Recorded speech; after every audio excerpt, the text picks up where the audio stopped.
রাজশাহী নগরীর পাঠানপাড়ায় উন্মুক্ত ড্রেনের ভেতরে এভাবেই আটকে পড়ে গরু।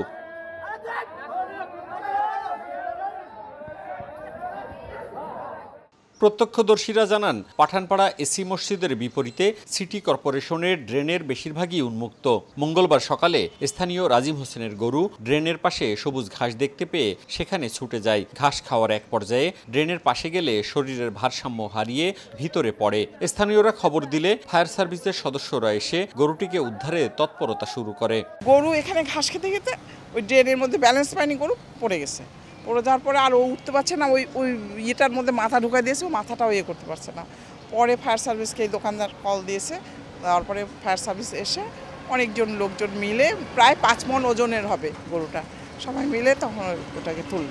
কুরবানির সময় এরকম বেশি হয় যেগুলোতে গ্যাপ আছে সেগুলোতে একটু রিস্ক থাকে, এটাই। জোর ব্রাইট লক টেকনোলজি সাধারণ পাউডারের তুলনায় দেয় দ্বিগুণ উজ্জ্বলতা, রিন অ্যাডভান্সড দেয় দ্বিগুণ উজ্জ্বলতা। ফায়ার সার্ভিস জানিয়েছে 10 মিনিটের মধ্যেই গরুটিকে ড্রেন থেকে অক্ষত অবস্থায় উদ্ধার করা সম্ভব হয়। গাভী গরুটির পেটে থাকা বাচ্চা সুস্থ রয়েছে বলেও জানান তারা।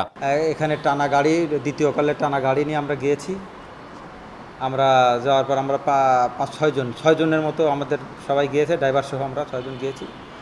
গিয়ে ওখানে আমরা গাড়িটা ড্রেনের মধ্যে দাঁড়ানো অবস্থায় ছিল, আমরা 5-10 মিনিটের মধ্যে আমরা উদ্ধার করে চলে আসছি। কোরবানির সময় নগরীর বিভিন্ন ড্রেনে গরু পড়ে যাওয়ার ঘটনা বেশি ঘটে বলেও জানিয়েছে সংস্থাটি। মওদুদ রানা, সময় সংবাদ, রাজশাহী।